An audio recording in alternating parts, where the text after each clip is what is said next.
Bonjour Sylvie Ouellet, merci d'avoir accepté notre invitation. Sylvie, j'aimerais savoir en premier lieu, quelle est la différence entre une âme ou un esprit?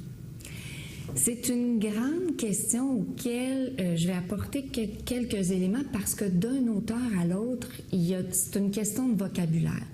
Moi, ce que j'en comprends, l'esprit serait comme notre partie supérieure, ce qu'on appelle en psychologie ou le soi, la partie la plus élevée, ça c'est notre esprit. Notre âme, c'est elle qui fait le pont entre l'esprit qui est dans un niveau tellement supérieur que c'est trop loin de notre corps physique et notre corps physique. Donc l'âme, c'est le messager, si on peut dire, entre l'esprit et notre corps physique. Et évidemment, bon, quand on arrive dans le corps physique, bien, c'est beaucoup plus facile d'avoir accès à notre âme qu'à notre esprit. Donc, quand on pense aux grands maîtres qui vont faire beaucoup de méditation, eux sont tellement bien entraînés qu'ils réussissent à passer par-dessus le pont de l'âme et à aller chercher les réponses encore plus élevées que quand on y va avec l'âme. C'est vraiment un niveau supérieur à l'âme. À ce moment-là, ça n'a rien à voir avec le fait que les gens disent « ben j'ai des esprits dans ma maison ». C'est ça. En fait, je veux dire, on va aussi utiliser, quand on parle d'esprit, on va aussi utiliser ce mot-là pour dire quelque chose qui n'a plus de corps physique. Donc, tout ce qui est désincarné, à la limite, deviendrait un esprit. Ce qui n'est pas incorrect comme tel en termes d'utilisation de vocabulaire, parce qu'effectivement, nous sommes tous des esprits. Nous sommes tous des esprits dotés d'une âme. Donc, à partir du moment où on n'a plus de corps, ben, c'est juste une question de vocabulaire. Est-ce qu'on va dire une âme ou un esprit? Ben, ça dépend probablement du langage qu'on veut utiliser. Maintenant, tu as écrit un livre en 2004, je crois, « Il nous parle, entendons-nous ». Qu'est-ce qui t'a amené à écrire ça? Parce qu'on sait que ton parcours, moi j'ai parlé souvent de tes livres à Action Magazine, tu as été dans le notariat, tu as enseigné, tu as travaillé dans le domaine de l'édition, et puis maintenant tu te consacres entièrement à ta carrière avec la communication avec l'âme. Mais qu'est-ce qui t'a amené à écrire un livre sur les âmes? Pourquoi il nous parle, entendons-nous? Est-ce que tu trouvais qu'il y avait un manque de la part des gens de s'intéresser aux âmes autour?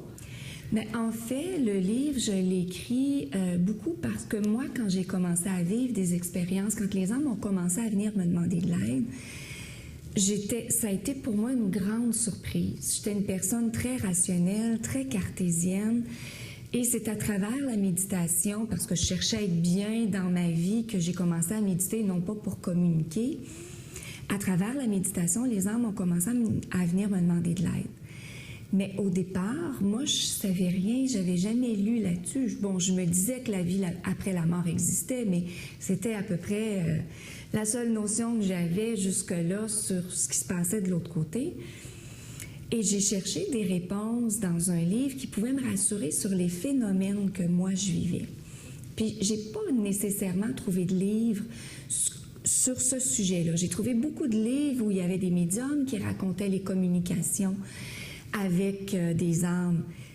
Par la bande, ça a fini par me rassurer parce que bon, je me suis dit, je suis pas toute seule à vivre ça. Mais un livre qui m'expliquait qu'est-ce qui était en train de se produire, puis pourquoi les âmes venaient nous voir, ça, j'en avais pas trouvé à date. Donc, c'est la raison pour laquelle j'ai écrit sur le sujet. Parce que à travers les communications, je me suis rendu compte qu'il y a effectivement un besoin.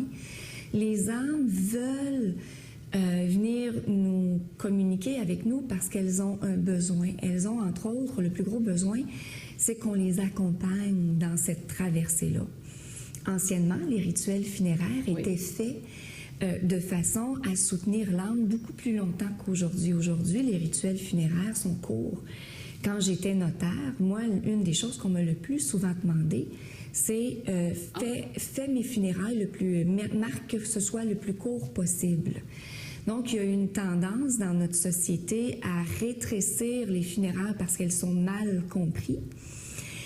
Et on se rend compte, maintenant, je me rends compte que ça ne nous sert pas non plus dans notre traversée une fois qu'on va être rendu de l'autre côté, mais c'est du soutien de moins qu'on va avoir par rapport à anciennement où l'âme était beaucoup plus longtemps soutenue dans cette traversée-là.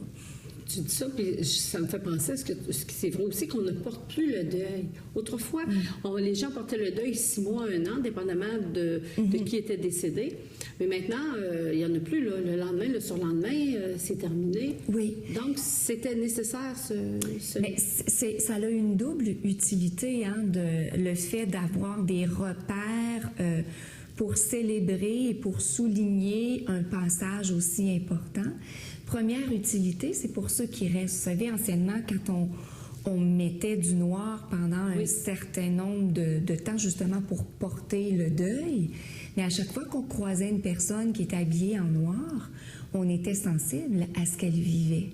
C'était un repère visuel qui nous rappelait « Ah, c'est vrai, cette personne-là est endeuillée ». Maintenant, on va avoir été aux funérailles d'amis, on va les recroiser dans la rue 2 semaines plus tard et on s'en souvient plus. Puis c'est pas parce qu'on est pas fin, c'est parce qu'on est passé à autre chose et qu'on n'a plus ce rappel visuel-là. Ce qui veut dire que les endeuillés ne l'ont plus non plus, ce soutien-là. L'autre utilité de ces rappels-là, c'était aussi pour l'âme. Excusez. C'était aussi pour l'âme, parce qu'à travers le processus, mais quand on pensait à la personne endeuillée qui est en avenue, au décédé. On pensait évidemment au décédé, on lui envoyait des belles intentions, des prières, etc. Donc, ça avait vraiment une double fonction, ce qu'on n'a plus aujourd'hui dans nos rituels funéraires, qui sont très courts et très axés sur le moment présent, ce qui fait qu'après, mais il n'y a plus de soutien autant pour les endeuillés que pour l'âme. L'âme qui se retrouve de l'autre côté, mais se retrouve relativement... elle n'est jamais seule, mais elle se retrouve dans un état de solitude parce que elle est encore attachée à la terre. Et moi, je compare ça souvent à... Imaginons qu'on déménage à l'autre bout de la planète et que une fois qu'on est rendu, on veut contacter nos proches pour leur dire, bon, ça a bien été, et que nos proches, bien, ils ont entendu dire que maintenant qu'on était rendu dans une nouvelle ville, il fallait plus nous déranger, parce que c'est un peu ce qui circule dans notre société. Pour les laisser s'habituer. C'est ça, il ne faut pas les déranger. Mais déranger n'égale pas soutenir, c'est très différent. Alors, si moi, j'appelle mes proches parce que je suis déménagée et que j'ai envie de leur raconter ce que je vis, mais que je suis toujours en train de tomber sur la boîte vocale parce qu'ils veulent pas me répondre pour ne pas me déranger. Mais à ce moment-là, je vais avoir un sentiment de solitude et de me dire, mais comment ça se fait qu'ils me répondent plus? Comment ça se fait qu'ils sont plus là pour moi et que je sens plus ce soutien-là? Donc, il y a beaucoup d'informations à transmettre parce qu'il y a des informations qui ne sont pas nécessairement bonnes dans ce domaine-là, comme ne pas déranger. Il faut aller voir qu'est-ce que c'est ne pas déranger. Parce qu'on va entendre, bon, maintenant, il faut que tu arrêtes de t'accrocher à lui, il faut qu'il ait son chemin à faire de l'autre côté. Faut pas le déranger pour qu'il poursuive sa mission de l'autre bord. C'est ça.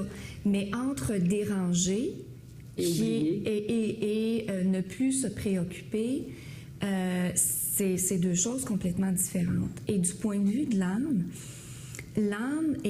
n'ayant plus de corps physique, elle va ressentir nos états émotifs. Alors évidemment, si on vient de perdre un être cher et qu'on pense qu'on ne peut pas le contacter ou on ne peut pas être ouvert à lui ni être réceptif à lui, mais qu'on a énormément de peine, ce qui va régner autour de nous dans notre entourage, c'est un nuage de peine. L'âme qui est de l'autre côté perçoit ce nuage de peine-là. Mais on n'est pas capable d'échanger sur ce nuage de peine-là puisque d'un côté, on se dit « je veux pas déranger » et de l'autre côté, c'est « j'essaie de parler, mais... » Tu veux pas entendre. C'est ça. Alors, le « il nous parle, entendons-nous » vient de là. On essaie de communiquer quand on est rendu de l'autre côté avec les proches. C'est très aidant pour permettre à l'âme de continuer sa route. Et c'est très aidant pour l'endeuillé aussi, parce que l'endeuillé qui vit un deuil en ne sachant pas que la vie continue, c'est extrêmement difficile de trouver un sens à la vie à ce moment-là. Ça a servi à quoi cette vie-là si, au bout de X années, après avoir tout accompli ça, tout ça tombera ensemble finalement, il n'existe plus rien.